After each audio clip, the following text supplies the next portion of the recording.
Hey guys, there's a new Makita Impact Driver on the block. What better tool to christen the new workbench than the new top Makita Impact Driver, the TD172D. In most of the world this will be the DTD172, and in America I'm not sure yet, maybe it's going to be the XDT17. Is there a 17 yet? I don't know. If I find out some more information about that before I get to the end of the video, I'll stick it in somewhere. The Z, in case you wanted to know, means tool only. The A, I'm not so sure what the A is. And the P, well, keeping with tradition, this tool has to be purple, of course. This is the Japanese model, so things may be slightly different when you get yours wherever you are in the world. Look, the accessories come in a paper bag. Classy. And so you get a driver bit, it's a Phillips double-headed jobby there, and a belt clip, and the screw for the belt clip. If you are saying, hey, why is it purple? Or how do I get a purple one? Makita released multiple different coloured impact drivers in Japan. Each year they put out special colours, and when they first release these top models, they usually release them in a purple, red, black, teal, and sometimes one or two other colours. You can get this one in yellow if you want to confuse DeWalt users, and each year, like I say, they release another one or two special colours, copper, pink, all sorts of different things. Anyway, if you're a regular to the channel, you'll know this is a purple Makita channel. So if you are after a coloured Makita, just be aware they're Japanese ones, so anything down here may not be readable to you, and on the side plate here. But they're nice little tools, and you can have one that stands out and impresses the boys on the work site. So down in the description there is links to the 18 volt, the 171, this one, the 172, and the 40 volt. Have a look down there. You can actually get the 40 volt cheaper than you can get the 18 volt ones these days, so that's crazy. Have a look down there, check out which colour you want, and on with the show. So for the duration of this video I will refer to the old 18 volt as the 171, the new one that this video is about as the 172, and the 40 volt as the 40 volt. 171, 172, 40 volt. Forgive me if the lighting's not quite right, I am still setting up my workbench, filming bench area thing here, so I haven't got all the lighting set up. I've got one main light up and I'm using some battery lights just to fill in some of the gaps. But eventually I will have it all a bit better soundproofed hopefully, and a bit brighter. Anyway, you don't really care about that. Let's have a look at the numbers of these things. Don't expect this 172 to be a massive jump over the 171. What they've basically done is got it more in line both stylistically and in regards to the control panel and the features of the tool. They've tidied it up a bit over this control panel, which is a little bit all over the show. Numbers wise, they're basically the same from what I can see. I'll read them out in a moment, so don't expect this to smash the daylights out of this, okay? Not going to happen. It's just a stylistic upgrade, you could say. So on that stylistic sort of theme, these two are a little sort of rounder. I don't actually sort of like the round. It kind of looks like it's bulging, like something's going wrong inside, like it's a lithium battery that's about to explode. I actually like this more straighter look. I think the 171 personally looks better. They've rounded the back off a bit too. Before we look at the numbers, we'll just look at the size. The new one is slightly smaller, it seems, in almost every dimension. It's fractionally shorter, fractionally narrower here in the hips, fractionally shorter in this direction. Ooh, it's pretty damn close. It might be just like about a millimeter shorter than the 40 volt. Now this is the bit that I know is going to disappoint many of you. I can't see any difference in those numbers, can you? All the numbers are the same for both speed and impact, and unfortunately Newton meter rating as well. These are both rated at maximum fastening torque of about 180 Newton meters. If I remember while I'm editing, I will put that up on the screen in inch pounds or foot pounds or finger pounds, hand pounds, whatever it is. And yeah, if you're from that part of the world, you'll know what I'm talking about. And if we include the 40 volt in the calculations, 3600, 3600, 3700, that's the speed. Impacts 3800, 3800, 4400. So a bit of a jump there in the amount of impacts, but it doesn't make a huge difference if you've seen my review of this versus this. Have a look up in the corner. We will of course put all of these against each other very shortly in this video. This one, 220, 180, 180 when it comes to Newton meters. That extra 40 Newton meters sounds like you would get quite a bit more whack, but that's just the max fastening torque, and it doesn't make a great deal of difference to speed. These control panels are the area that I can see the biggest difference. If you have a look at the 171 here, it's a little bit higgledy-piggledy. There's lights all over the place, and we have 3 separate buttons.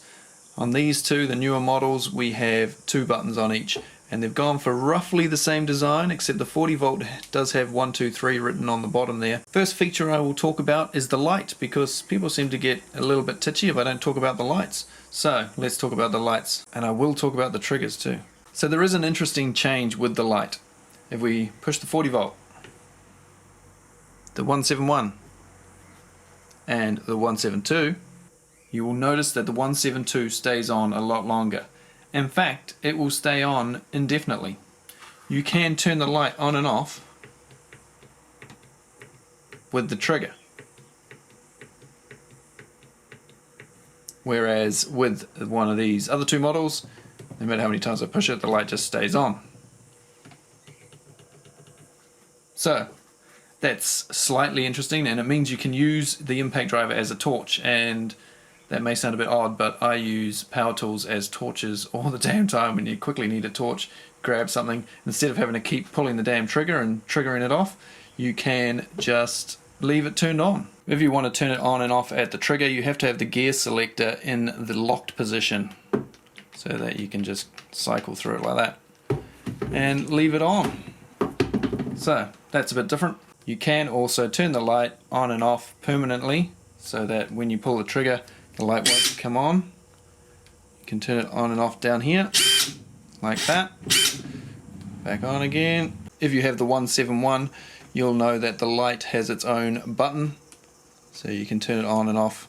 This one is doing double duty. This button over here is also the selector for the 1 through 4 gearbox. Now, if I don't get all the settings down here exactly correct, it's because it's all in Japanese, and I can't find an English manual anywhere. I couldn't even find a Japanese manual online, so I've just got the Japanese manual that came with it, because it's a fairly new tool, and so I may get some of these wrong. I have to try them all out and work out which settings they are compared to the other 2 tools. Because with this one, I still don't know what that light's for. I don't know if I've ever seen it come on. I can't remember if I have or not. Maybe it's the program light.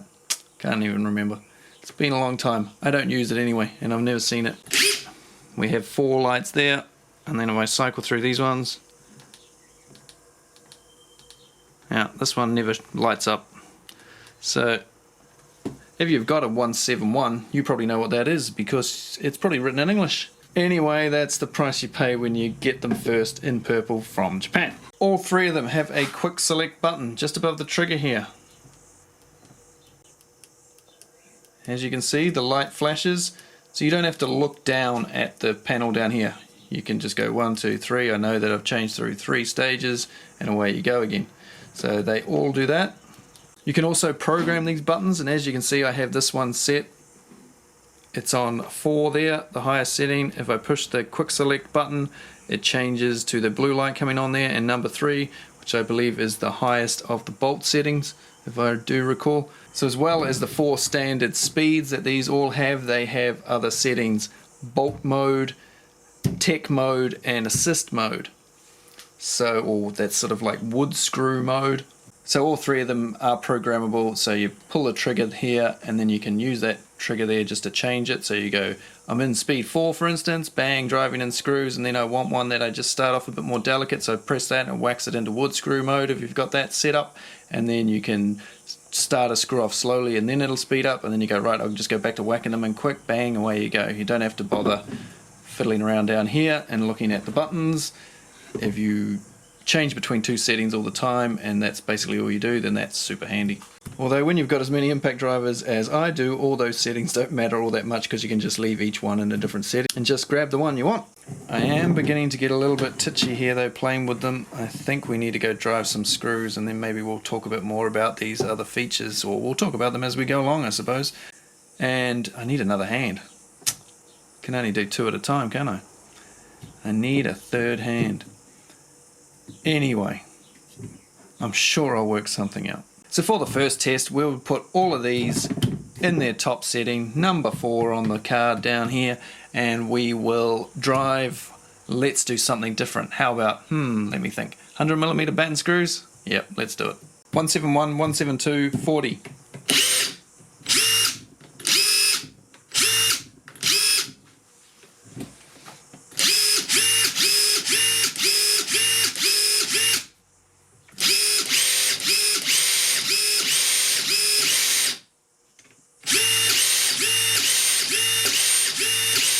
As you can hear, they all sound very different, with the 40 volt sounding a lot gruntier.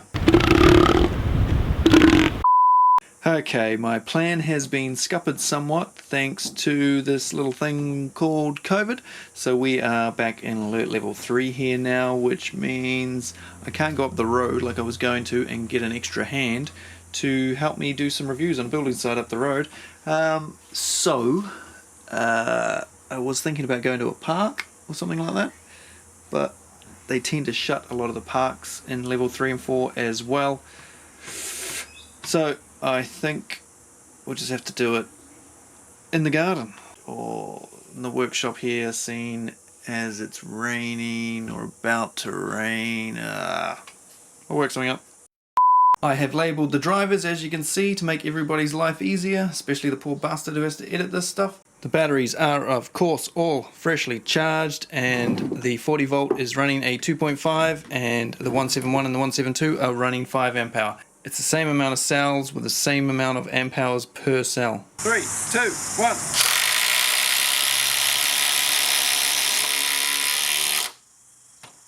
Wow. Wasn't expecting that. 3, 2, 1.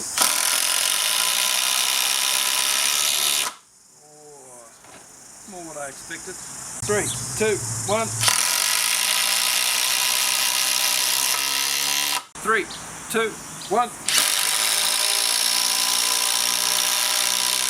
3, 2, 1.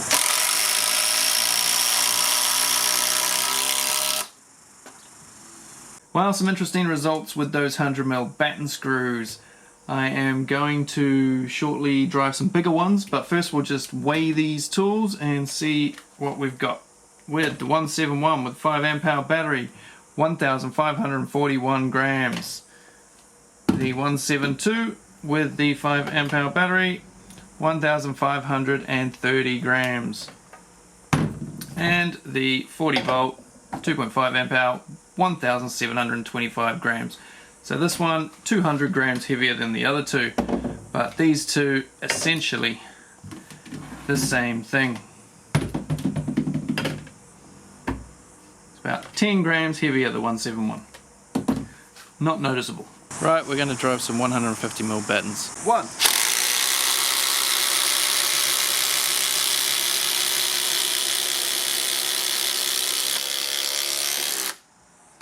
1.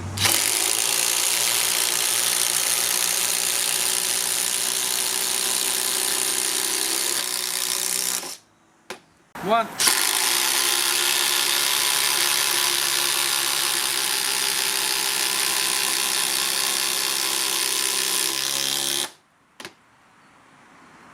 'As you can see, there's not a lot in it. Jet assist mode. 3, 2, 1.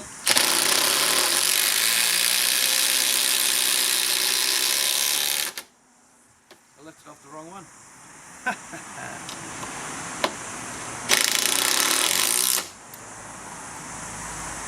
We'll go again. Jet assist mode in 3, 2, 1.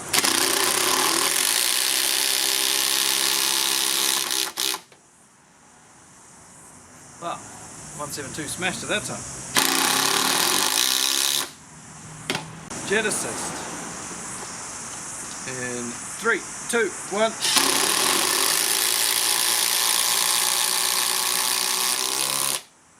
Okay, well, it's a bit all over the place. Every single one of these drivers won some of those tests at one point or another, different lengths and different hands and what have you. Out of interest, this 172 is quite hot, certainly compared to these two, which have got no heat at all. I mean, they feel like you've just picked them up and you haven't even used them. So the 172 does feel quite warm. It's disappointing because I like Makita tools because it does stay a lot cooler than a DeWalt, for instance. But that is quite hot. It has driven more screws than the other two, and being 18 volt, it's gonna suck up a bit more power and create a bit more heat than the 36 volt will. 40 volt. But it is very hot compared to the others, so that may be an issue in the future when you're driving a lot of screws. Time will tell. I drove a lot more screws than I will probably put in this video, so I'll go and watch them, and later on I will tell you what the outcomes were. But until such time, let's take a look at some of the other features of this particular driver. It has a very nice trigger.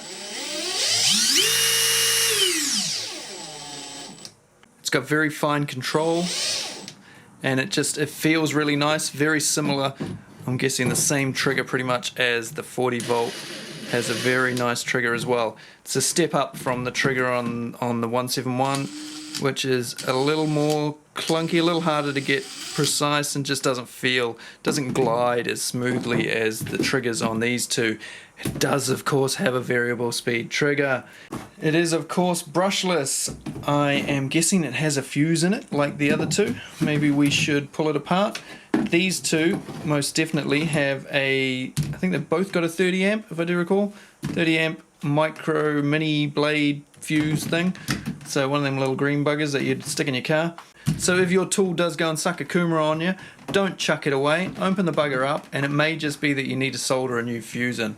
And the fuses cost piss all compared to the price of a new bloody impact driver. Shall I open this one up? I'll think about it. In the meantime though, let's look at the other features down here. So down here on the control panel you have 1, 2, 3, 4. It's all upside down, but you're just going to have to get used to that. So we pull the trigger, it's on 4. All those tests I did were on 4, apart from the jet assist ones of course. Now, as well as the standard 4 settings, we have this button here which turns on the next row of settings. So if the blue light's on and only one of these green lights is lit up, then you are on the second row of settings.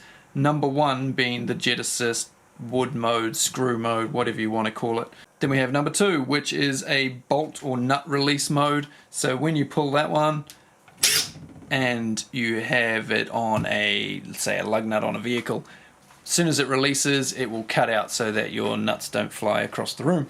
It's a little bit damp today to test the bolt mode on the wheel nuts, so we will have to do a controlled experiment indoors out from the rain. And it is heaving down. I don't know if you can hear it in the background, but she's coming down like cats and dogs. Or steer rods. Whatever steer rods are. Okay, let's go. Bolt release mode. 3, 2, 1. There we go. See, still got finger on the trigger. And it has taken my nut off, so I can just then safely take it off without losing it and without doing excess damage to the threads. And if you're one of these people that asks, why is it always raining in New Zealand? It's not actually always raining, it's just we only film videos here when it's raining, because if it's sunny and fine, you're either out enjoying life or working. And then when it rains you think, oh shit, what am I going to do now? Might as well go make a YouTube video. 3 and 4 are T modes. T modes are for driving screws through sheet metal, thin metal, stuff like that. And that will stop your screws from being stripped out. It'll start off fast, and then once it feels the resistance, it will cut out or slow right down. What I've found is the third one cuts out, the fourth one slows right down and lets you just tighten it up. The 40 volt has 10 settings, this 18 volt has 8. So the 40 volt has 2 rows, has the row of 4 and then 2 rows of 3. As you can see here, first blue light, first green light, and then when you get to the end one, number 4, the green light stays on there and it goes through the second lot of 3. It's got a one-handed chuck, which works very nicely. It is much smoother than the one on the predecessor, the 171, which is tight as a nun's, you might say. Goes in, but it does require a bit of a whack. And they go in quite deep, because, and if you pull it again you can get it even deeper. It doesn't sort of lock properly. That's because these are Japanese ones, and the Japanese use a slightly different system when it comes to driver bits. And as for the one-handed chuck on the 40 volt, also a bit tight compared to the 172. So they've improved that. So this one seems to have by far the nicest chuck. Incidentally, while we're talking about this sort of thing and I'm using this particular bit, this is a, what's it called? Malco. It is for driving tech screws like this with the hex head. Is the lighting any good here? Hopefully you can see it. And often when I'm using these, it's bloody annoying if you grab the wrong driver bit, you know, or nut setter. So these come in 5/16 and 3/8. This particular attachment comes in 3/8 and 5/16. So it's very handy. Got them printed there, they're color coded. You just flip it over and change it around depending on which one you grab. So you don't have to try and remember to grab the two different nut setters that you need. You can just grab one and you know it'll be the right one. Plus the advantage of this is that when you take it off, you've got exposure onto the magnet here, so you can just clean it off, which, you know, if you use these all the time, you will know they get covered in metal filings and they jam up and then you can't get your screw back in properly. Or if you're a New Zealander, as I am, that's right, I'm not Australian, then if you work on the west coast of New Zealand, you'll know that these get filled up with black sand dead easy. Where with one of these you can just whip it off and clean it off. Very, very cool. So I'll put a link down in the description if you're interested in those things. Anyway, what were we about to do? In this test we're going to drive into alley. It's 3.5mm thick and we're going to use the first of the T modes. Why are we driving into alley? Well, somebody left a comment on one of my videos, one of the driller impact driver videos. They drilled into alley all day and they wanted to see how something worked in alley, and I can't remember who they were or what video it was on, but for some reason it stuck in my head, and so that's why I'm doing it. T mode 1.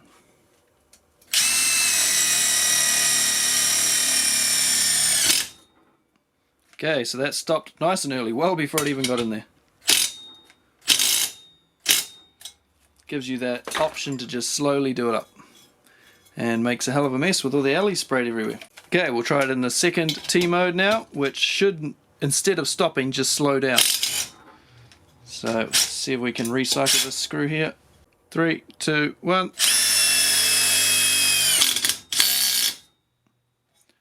That would have kept going if I hadn't taken my finger off, but the fact that it slowed down, it gave me time to react, and that has stopped it from stripping out. So, they both work in alley with a self-drilling techie. 2mm steel, tech mode 1.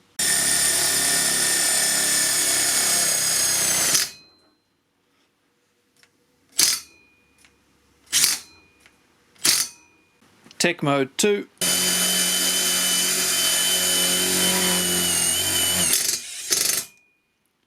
Yeah, that was nice. See that? As soon as it gripped, it slowed right down and meant you could control a nice finished end to your screw.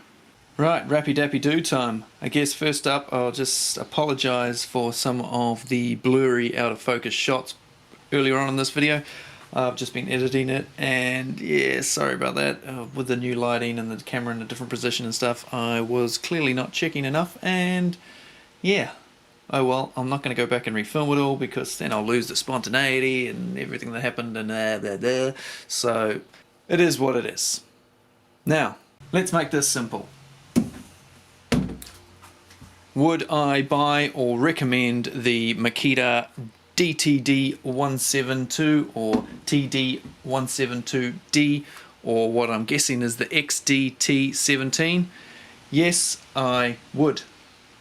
I would recommend it if you have an impact driver that is below the 171.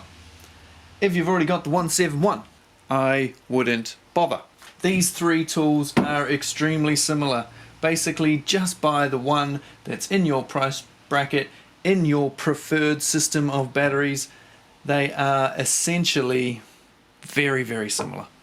I mean, as you will have seen in the results earlier, depending on the slight differences in the timber or the pressure and the angle, they all won. So what do? You know? They're all good impact drivers. This stylistically and just the control panel and the trigger, and the light, and a couple of just small improvements over this, and very similar basically to this. It's a great impact driver, but I wouldn't bother replacing either of these two with it, for instance. But if you don't have either of those two, if you're using one of the 5 series or the 4 or the 3s, the older models, the 2s, then this will be a huge step up for you. Hopefully it getting hot isn't an issue. It does seem to get warmer than the 171. I've run out of time to pull them apart in this video, but if you'd like to see these 3 all opened up and have a look at the guts and see what is the same and what is different, then let me know down in the comments. Maybe I will do that. Maybe I'll put it over on builds and stuff. Maybe I have already had a look inside them. Or maybe you would like to see the 172 up against some of these other brands. So thanks again for watching another one of my videos, or if it's your first time here, thanks for checking it out. Please consider subscribing. I do tons of Makita reviews. There's a heap of 40 volt stuff coming up, and I guess there's just one thing left, and that is to show you the best feature of a Makita Impact Driver.